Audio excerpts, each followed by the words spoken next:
Hi, families. Thank you for joining me for day 18 of the Jesse Tree. Now we're really starting to get into the more familiar parts of the Bible stories that have to do with Christmas. Today we're reading the chapter that's entitled Mary. You see that? Mary. Yeah. Here's the picture that goes with it. Looks like an angel is visiting Mary. Let's read about it.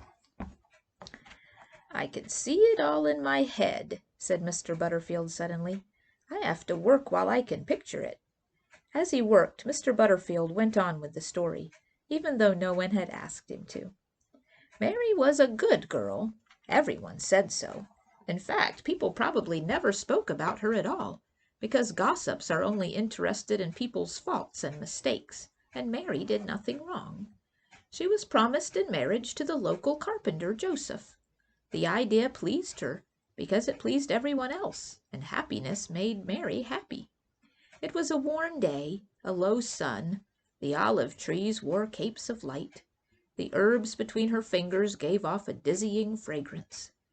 The figure in white striding along the roadway, reflecting the sun so brightly as to dazzle Mary. "Greetings, Mary," he said. "Don't be afraid. God holds you in his mind and in his heart. I have good news for you." Mary did not jump up or run into the house. She simply greeted the stranger. "The Lord has chosen you, Mary, to give birth to a son. You must call him Jesus." Mary did not faint or laugh, though her face grew paler. "How can that be? I'm not even married." "Mary, you're the most blessed woman alive. God's Spirit will overshadow you. He will entrust you with his own Son," said the angel, "if you're willing." Mary did not protest or cry. She did not speak of the shame her family would feel, the things Joseph would say. She simply lowered her head. "Let it be as God wishes," was all she said. Then the angel was gone, and so was Mary's good name. "What's wrong with the name Mary?" asked the boy. "It's a perfectly good name." "Her reputation, I mean," said Mr. Butterfield. "Mary's reputation was gone. After all, who's going to marry a girl who's already expecting someone else's baby? And who's going to believe a girl who says she's been talking to an angel?" "Joseph must have," suggested the boy. "Must he indeed? Must he?" said Mr. Butterfield, with an I know better sort of look.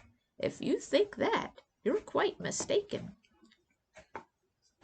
Expecting a child?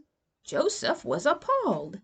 That spotless, devout, modest young girl everyone spoke so well of was expecting a child? The girl he was supposed to marry? Well, not any more. Joseph's chisel dug into the wood he was carving as if he were cutting Mary out of his heart. No marriage for him. "A wife like that you can do without," said his mother that evening, wagging her head, wagging her hands. Then Joseph dreamed a dream. It cut into his sleep like the teeth of a saw, it was so real. It burned through his closed eyelids and blinded him, it was so bright. "Don't be afraid to marry Mary," said the angel in his dream. "She has done nothing wrong. The child inside her was placed there by God. So he trusts her. So should you. Mary, Mary." The dream trickled out of Joseph's head like sawdust from a lathe, but the joy and the fear remained. Joseph lay on his bed staring at the ceiling. He would marry Mary, a woman more perfect than even he had realized. But now, of course, she would never be entirely his.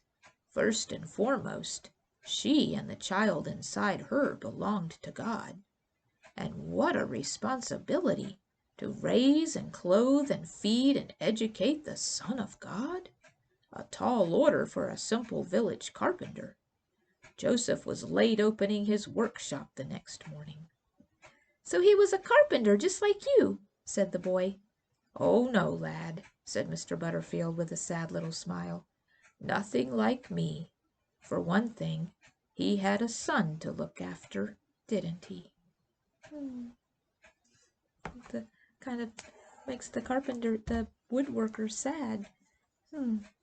I'd like to know his story, wouldn't you? To find out why he's a grumpy old woodcarver that seems to be all alone without a family. Hmm. Yeah, maybe we'll find out what his story is.